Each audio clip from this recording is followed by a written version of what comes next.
Where we going? Hello everybody.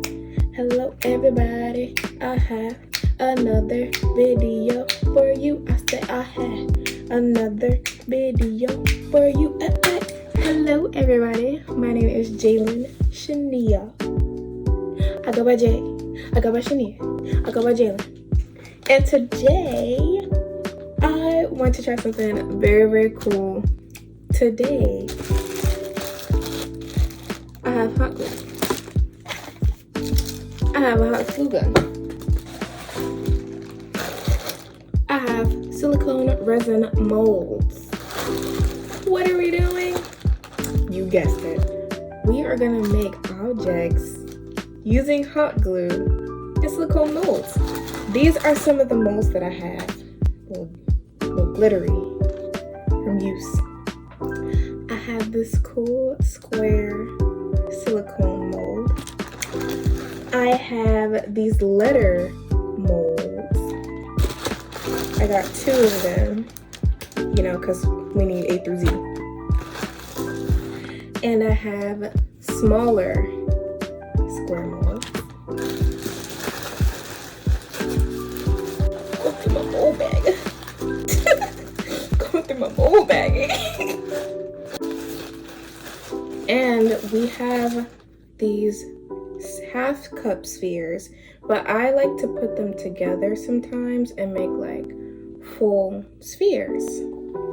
So yes, pyramid. Okay, so I was thinking, okay, let's do a pyramid to see what it's gonna be like.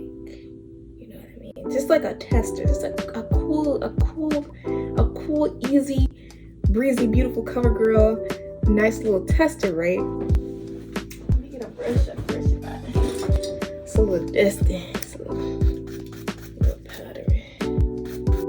So I'm gonna do 2 half spheres to make a full sphere. I'm going to do a pyramid. Okay, so first things first, I'm gonna start off with this sphere. What I'm gonna try to do is I'm gonna try to firstly not like squish it. Secondly, I'm gonna try and go in these strange crossing motions because I want it to be stable and sturdy, and you can't just like move it around or pile it up, or you know, it's not very, you know, flexible, and it dries quickly. So I'm kind of just gonna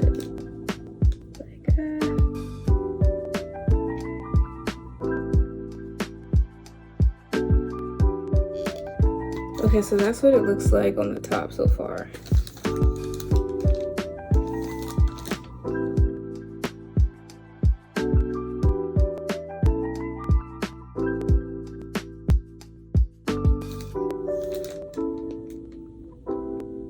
That's kind of cute. That's kind of cute. Hold on.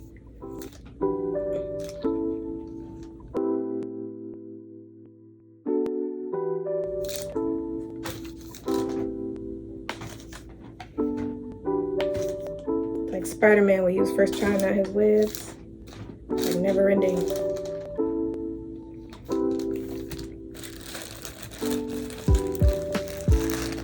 And you kind of have to be careful because I can't put this all the way in because it's gonna touch. So I kind of just have to angle and then drop it in and hope it solidifies and, you know, does this thing.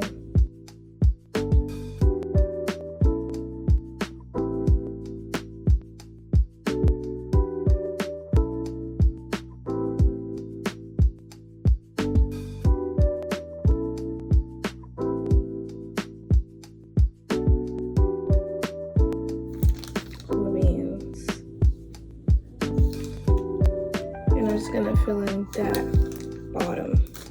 I don't even know if you can see it. It's okay. Don't worry about it, sweetheart.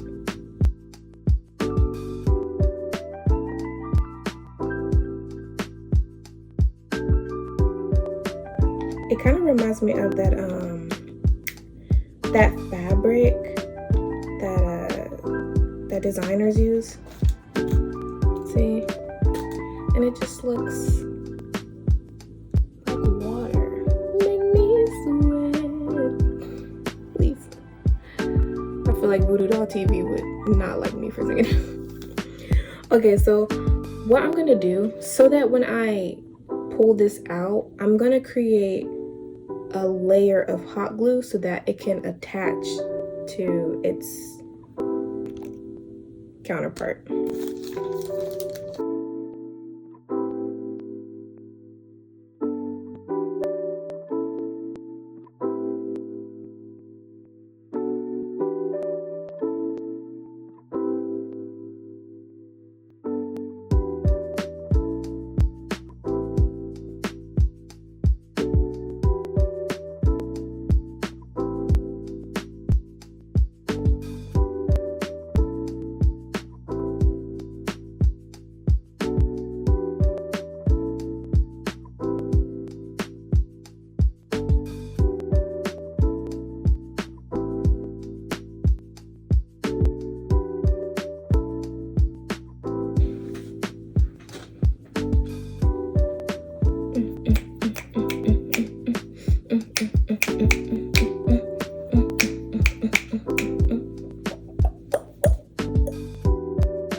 I'm going to do this pyramid.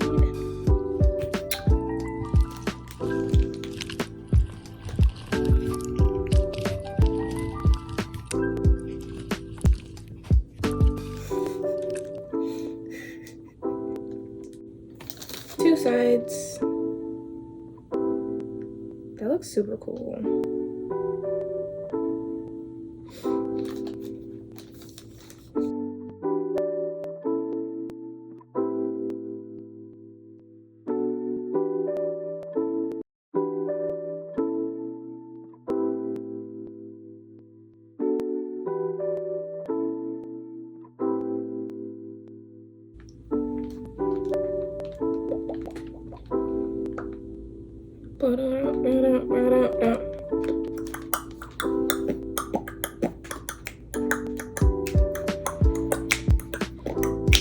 All right, let's finish this. I'm about to use this my third. I'm about to utilize.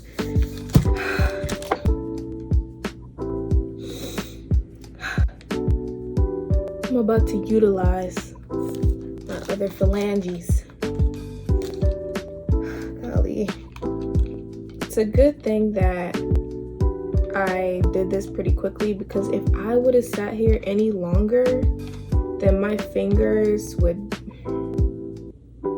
hit the. I'm tired of this, Grandma. What else do damn bad?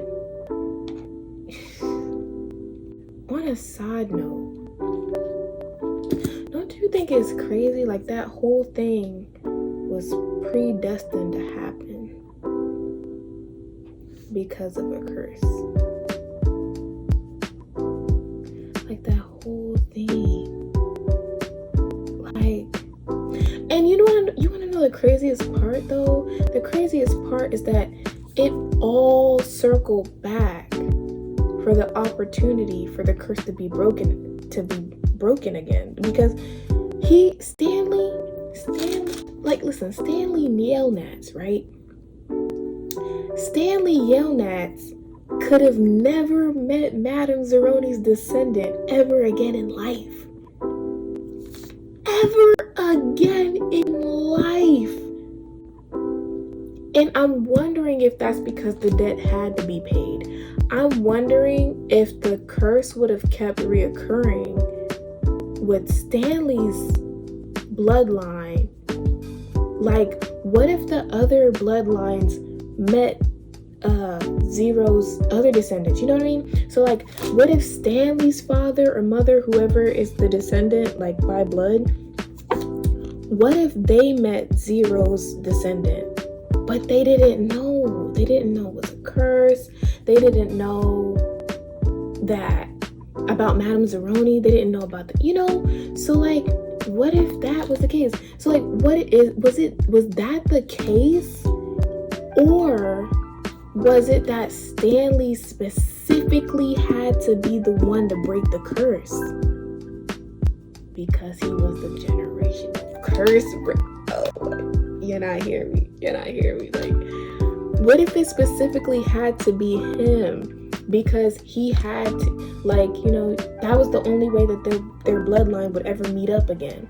So that would mean that their whole situation was like a humongous, like, purpose, plan, whatever.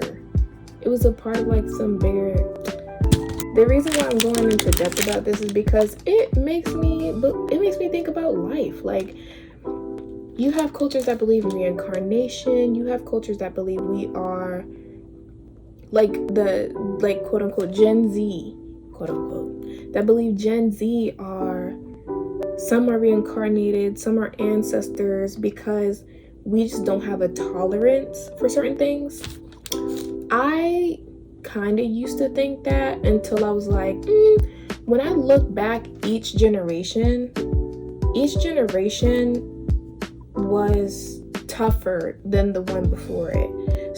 So over time, as technology grows, as fashion changes, and then as, like, each generation is different in a sense. Like, some don't want to be, like their parents, or some, there are a lot of changes that make the next generation more emotional in a sense. And a lot of things that were done in the past, like it's more lax. You know what I mean? Like, it's more lax. We are a lot more emotional. The generation before me was more emotional, and but it's also like their parents were kind of like harder, if that makes sense. For example, I want to say, like, my grandmother, she was, like, her generation was like, strong-willed, more on the, respect your elders, etc., etc. My dad, he's, got that, tough, like, I don't tolerate no bullshit. I have that. However, I'm like more part of the, like, I don't tolerate any bullshit. I'm also very much so a conversationalist. I'm like, okay, I'm not gonna take any bullshit from you. Never gonna be the case. I want to have a conversation with you so I can understand what is going on and why you're doing what you're doing, and understand why the treatment, why are you upset, what made you do this thing, So I'm more into, like, I'm very logical and emotional, and it's like each generation kind of, in a way, laxed so that I could get here. Because if the generation even further down, my grandmother's generation, was to continue with the mindset of today, like, if their spirit would have been brought back here, things probably would have been different, and back in their generation, you didn't really say, or you weren't really disobedient. However, you can be influenced for like a really long time and go years and years, and the next thing you know, you're in marriage or you're in this relationship, and it's like, well, I've been here and that's kind of my life. So that's all I'm saying about the whole Stanley Yelnats situation. Maybe this had to be the time that had to come by, because maybe, the generations just had to be different. So it's not necessarily reincarnation, or, I think certain people have, well, it could actually be a mix of all the things, because things, if anybody knows anything, everybody knows that life is extremely nuanced. So it can be a mix of, you can be reincarnated, you can have other things to learn, and you can also be undoing the things from this life, and then it could overlap, it can correlate. There may be traumas and things that you may go through in this life that have nothing to do with the other life, and vice versa. However, in a way, those lifetimes kind of like overlap, and next thing you know, you're either doing it or you're inherently passing it down because you never worked on shit. So, you know, that just kind of makes me, it kind of made me think, and it also makes me think about like the whole light and dark thing. Everybody has a mix, everybody has free will.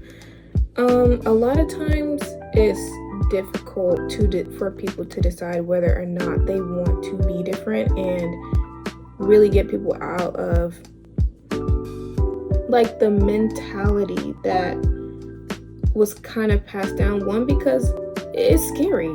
You're going against everything that you ever knew.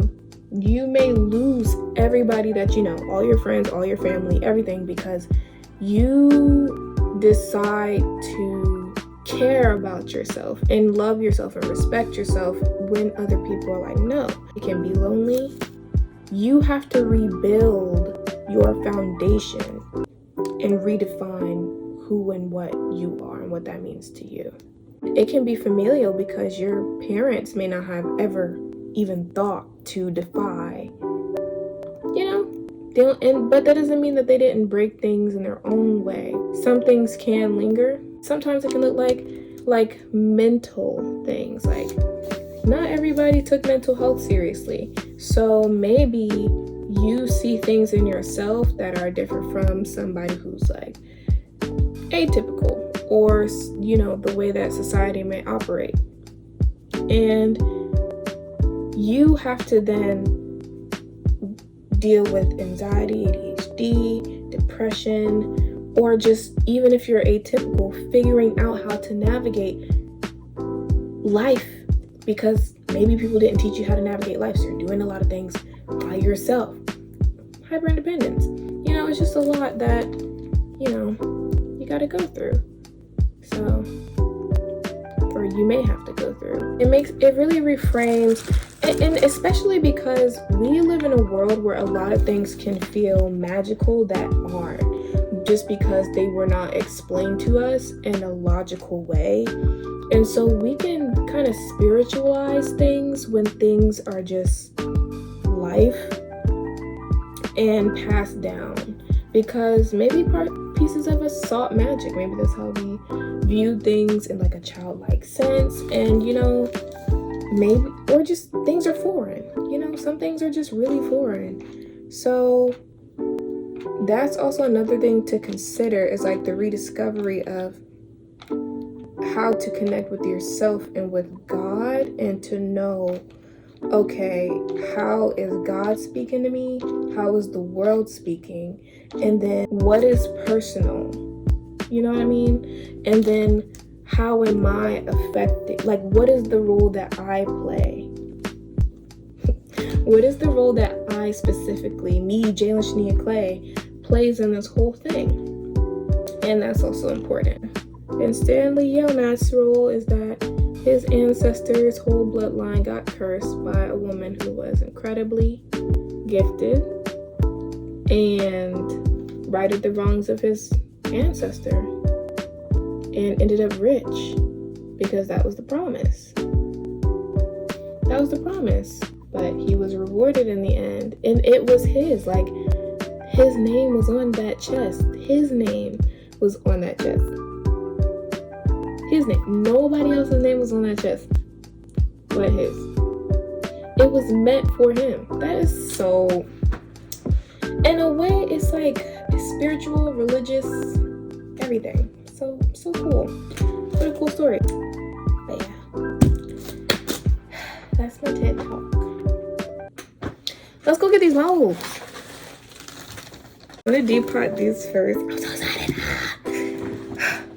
Like, when you get excited about something, you just feel like you can just crunch your whole body into a paper ball. It's crazy, but like, that's how I feel about art. Come on. I'm so nervous, but so excited.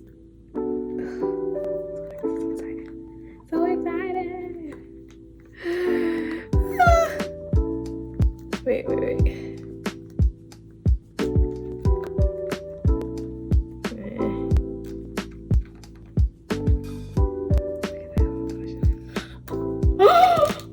It did it.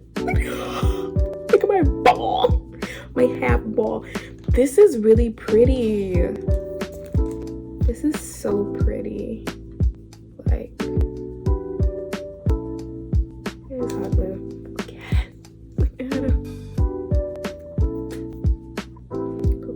Okay. Let's do the other one.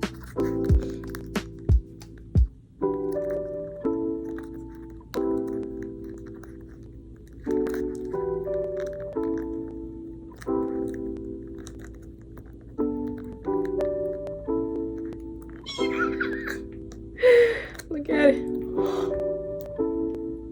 Look, it's got a little nipple.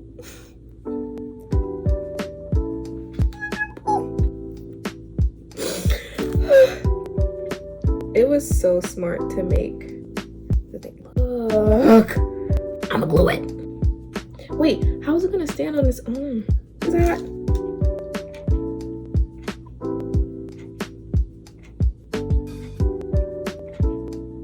Okay. Quickly. Yes. I'll get it later. Oh, wait.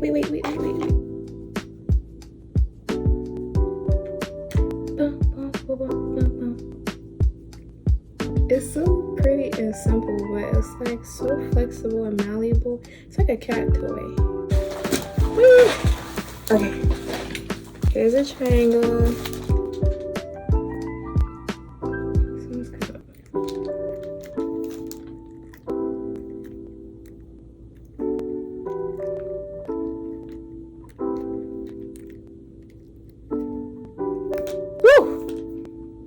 Like right up.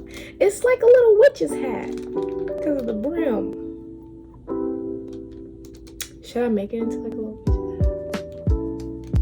That'd be kind of cute. No? But it's like so cute. I'm gonna decorate these in another video. The next video is gonna be me decorating these for sure. It's gonna be me decorating these two, or maybe one.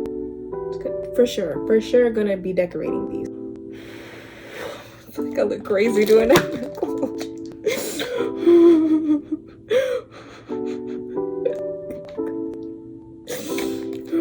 My video. Thank you so much for watching my video and me make my hot glue silicone mold. Hot glue silicone shapes. Hot glue silicone. Thank you for watching me make my hot glue silicone pieces. I will be designing them in the next video. Like, share, subscribe, hype, and hit that post bell notification button so that I know that you really love me.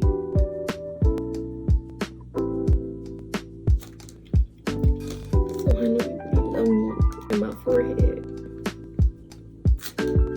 Widow's peak and my legs. Hit that. But yes, thank you so much for watching my video. Love you. Thank you, love you, bye.